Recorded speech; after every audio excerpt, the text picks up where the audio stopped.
Well, thank you for staying with us. This is the AM show. It's time for our big stories. And we get into COVID-19 and why some people feel the restrictions ought to be lifted. In Austria, in Nova Scotia, in Canada, in recent days, they have been lifting some restrictions. But what is the discussion? We have quite a number of guests. But let's take a look at our dashboard to get a picture of the current statistics so far. Now, you would notice that we have a total of some 716 confirmed cases, out of which recoveries or those discharged sum up to 159,112. When you look at the death toll, it stands at 38.1% being in the middle somewhere. So there's the female, which is 42%, and then there is a male, which is 57%. When you take a look at the new cases, there are 23, and so 23 currently, and active cases summing up to 159. A quick on top, 90,550. The Ashanti region with 22,292, followed by the Western region with 8,323, Eastern with 7,034, Volta 5,973. Next is the Central region with 5,402, and the Bono East region. This is important because of the conversation we're having and whom we're going to speak to, with 2,966. That is the nature of start engaging our guests now, starting with Dr. Fred Adomako Boateng, Bono East Director of Health. Dr. Adomako Boateng, a very good morning to you, sir. If you could unmute, I'd be very grateful so you can join the conversation. All right. We'll try to get Dr. Fred Adomako Boateng back. And I was going to start with him from the standpoint of the numbers in his region as Bono East Director of Health, just about 6th or 7th in there on the log. Doc, a very good morning to you. Thank you for joining us on the AM show. Good morning. Thankful. We're grateful that you've taken the time to join. How do you react to your being in the top half of the regional breakdown when it comes to COVID-19? The numbers are still a bit high in the Bono East region. Quick reaction. Okay, so if you look at our geographical location for Bono East, all the factors, that's explanations. For example, if you look at Techiman Market, it's one of the largest in West Africa, where we have virtually everybody in the sub-region coming to trade. And on note to a lot of people, we have a lot of people coming from Greater Accra region and Ashanti region to that market. That is one. The second one, and you know where the peak or the epicenter of the COVID has been at Greater Accra and Ashanti region. You have what we call the fish and the yam markets there. And then you have people, traders from all over the country, especially from Accra and Kumasi, coming there to engage in their trading. The second one is also, you look at Bono East is one of the food baskets for the country. Right. And you have people from Accra, Kumasi, to come and stay there, some for 2 months, just to trade in maize. Right. Before they go back to where they are It's a trader's hub. It's a trading hub, basically. Route from Kumasi to Nkranza South. So if you look at where our cases have been, like the epicenter for Bono East, you can really allude to why we are having those challenges coming, coupled with other challenges that we are having in terms of adherence to the protocols that we have been discussing. These are some of the factors that has contributed to us being in the first half of the regions. Right. You just spoke of, and we'll get to why some people feel the restrictions ought to be to the protocols, which you just made mention of. What is it like in your region? Has it fallen down to zero? What is the latest statistic you can share with us? We have virtually kind of go back to the pre-pandemic scenario. Wow. Nowadays, I think for those of us who are wearing the mask, we are the abnormal one, gone to the de facto kind of not adherent to the protocols that have been put in place. That is really the reality on the ground. And then I think there are a lot of reasons why this is happening. And I think as we go in further, it will come to light. Walk us through some of those reasons, please, if you can. For the past week, 2-3 weeks, you know what has been on the airwave. Basically, is to talk about what is not important is virtually it's not on the news. So you can see where the discourse has been in terms of the political and the media landscape. And then the other people are also saying that, look, do you imagine, can you really think about last 2 years, hand hygiene, social distancing, and these were the issues that people are really coming up and say, look, I think the trajectory has changed. And then we will have to get back to our, that is the belief. That is what actually attitudes that people are putting. And I think that has actually eaten into people to say, is COVID still around or not? These are some of the reasons why you can see that people are really going back to their normal behavior. Let me ask you this. The restrictions that we have imposed from the executive instruments, the lockdowns, the wear a mask or you're vaccinated, there will be certain repercussions and all of that. When you look at the basket of measures we have adopted to combat COVID-19 thus far, how efficient and how effective do you feel they have been? There is impact, especially for the Delta wave, when Ghanaians were declared as an emerging hotspot. And then the regional minister declared COVID as a regional security for us. And when we started, the security forces leading the campaign for the adherence. And our attention really were in our 3 hotspots, especially Techiman Central, in Kranza South, specifically in Kranza Town itself, and then through East, JG. And most these districts, the peaks were also in 4 national security for us. And the security went on, for want of better word, rampage. And people started adhering. It was like the magic bullet, the silver bullet. You could see the correlation between the adherence to our cases coming down. And that is when we saw, wow, they are here. And then I saw these were tried and tested having so much impact. Right. And not only us, you can also look at the international community, especially when we were touting for mass vaccination and the UK and US started the campaign. And then they neglected the adherence to these mask hand hygiene. You saw what happened there. So you could actually correlate the limiting of the spread of the virus. So they were really, really effective for us from where we were sitting. Interesting dynamics that you have, given us. Member of Parliament for Empraeso, and also a proponent for the easing of some of these restrictions.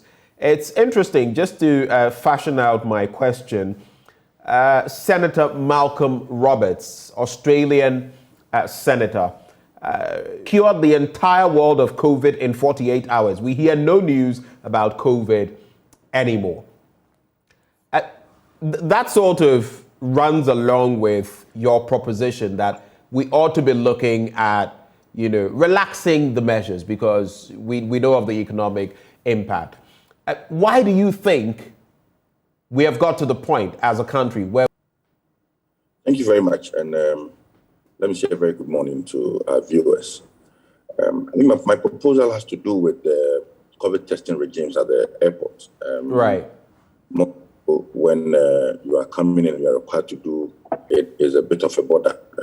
And that is why I'm proposing that the government of Ghana, through the Ministry of Health, reviews the COVID testing regime at our ports and relaxes it a bit. Whilst we have eyes on coronavirus, it's important for us to also look at the effect of some of these delays or the effect of some of these measures on trade testing regimes. Countries that were heavily hit by coronavirus are today relaxing their testing regimes. I mean, if you were to travel to the UAE, if you were to travel to the UK with your COVID vaccinated certificate, I'm not too. I feel that the burden on. I mean, I traveled out of the country. I returned somewhere last week, and the level of talking. I mean, by Ghanaians, and speaking to a lot more people, you realize that people increasingly become frustrated when you have to go through within. Right. Today in our country, the government must be commended. A lot of things are being done. Ghanaians are getting vaccinated. And for me, it is something that we ought to consider and relax the regime in our country. Okay. So just before and let me say a very good morning. Doc, thank you for joining the conversation. Yeah, thank you and good morning. Great. I'll be with you shortly in just about a minute. But back to you, Davis. I just want to find out. So what specifically in terms of the airport protocols, the checks, which specific ones are you targeting? What is your alternative? For example, is it a 48-hour thing? Is it that when you can show proof of vaccination, we shouldn't, take you through that process? And are you willing to push this? Yes, if you're able to show proof of vaccination, you've been able to show that you are fully vaccinated from the virus, I do not think that you should be allowed to undergo the 48-hour testing, PCR test. Shots. Because now in many places, booster shots are being given. Or is it just 2 shots or 1 shot, depending on what you're taking? Just to clarify. Somebody who takes a booster certainly would have gotten the full vaccination. For instance, I have taken the booster. It means that I've gotten 2 shots of the AstraZeneca, and I've gotten an extra one, which is the booster. So for such a person, I mean, somebody who is fully vaccinated, there are people who are not fully vaccinated, but they are required to undergo a PCR test before entering our country. If the person is able to prove using a platform created, the Travel Safe platform that has been created, and the facility is able to prove that indeed the person underwent such testing at their facility, antigen test at the airport. Okay.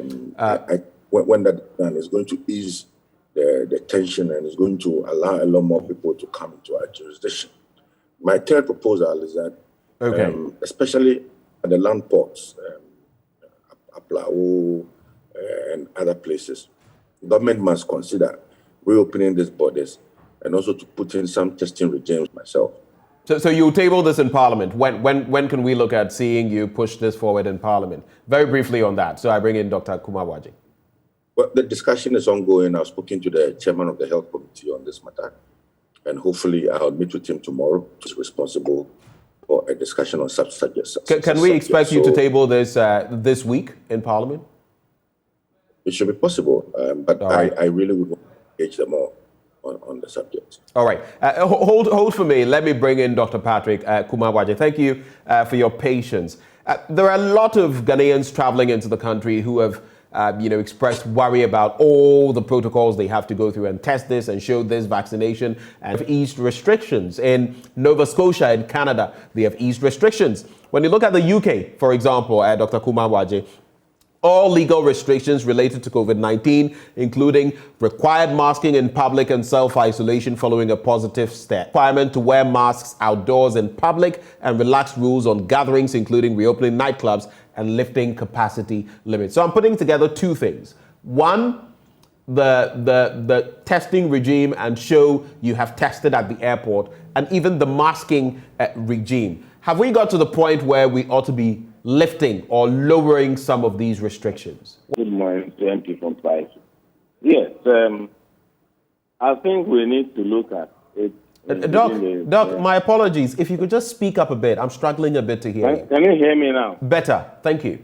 So what I'm saying is that they've been asked to do a comprehensive review of the restrictions, which we are working on. I'm sure that once the report gets through and the National Task Force approves it, those reviews will come. So it's not as if nothing is going on. But when did this team start work? Is it just recently? For the past more than 3 weeks now. Okay. For about 3-4 weeks, we've been working through recommendations we put before the appropriate authorities. And then these things we take. Mind you, whatever restrictions are covered by an EI, so all these things have to go through the necessary process. Good. But in lifting your restrictions, which I believe that it's time to lift some restrictions, you need to look. All the nations you mentioned have having removed comprehension. Some of them have more than 80% of the eligible population vaccinated.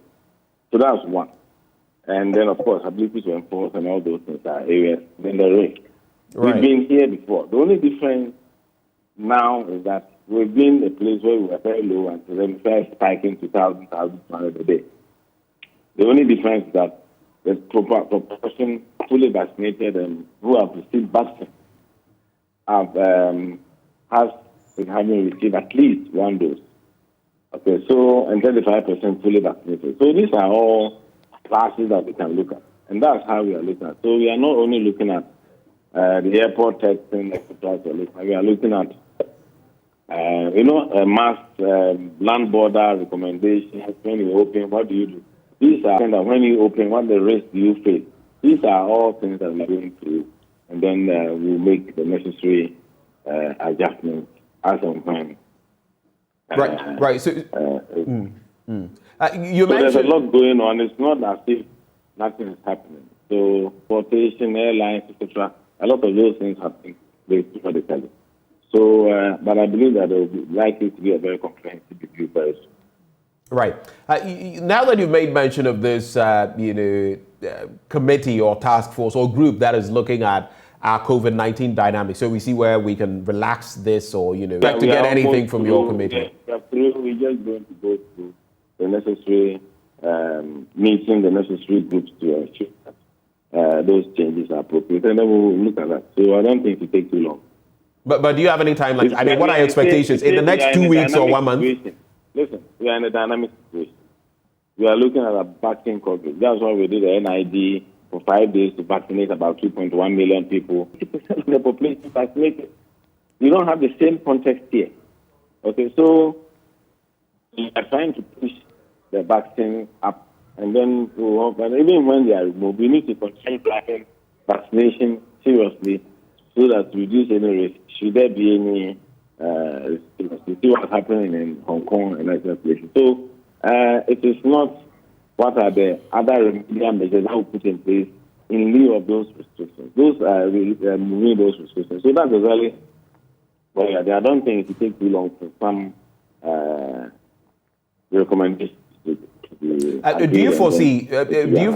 Do you foresee? Sorry for coming in, but do you foresee very briefly on the bit about our land borders still being shut? Looking at what information you've been getting, we could open the land borders.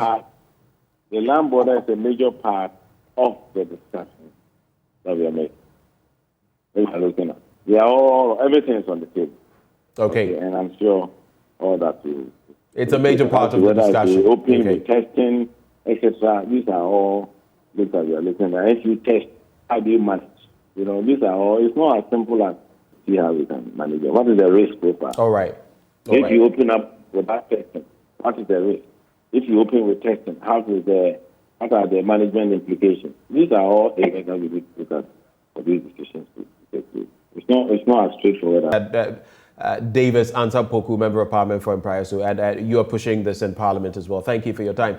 Dr. Adomako Boateng, just to be fair, I will give you some 30 seconds. What are your wrap-up comments on this? What is the way forward? What do you want to see? Okay, so thank you for... So let's look at the figures we are having. Let's look at the dynamics.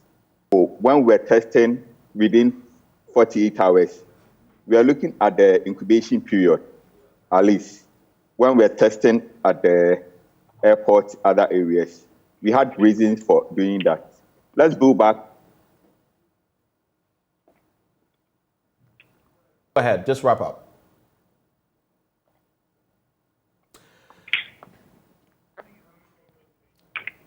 It appears we're having a problem with the connection, but I just wanted him to sum up there. All right, so that has been the discussion on COVID-19 and whether or not we're ready to lift restrictions. We take a break, but when we return, as promised, we're going to be looking at the Supreme Court joining the conversation. We also have Samson Ladi Anyenini, our very own, joining that conversation on Joy 99.7 FM. Professor Ekweku Asare, a KPMG, Professor of Accounting at the University of Florida, will also join that all-important conversation. It's a simulated broadcast or a simultaneous broadcast that we're bringing you this morning. That is up next, right after the break.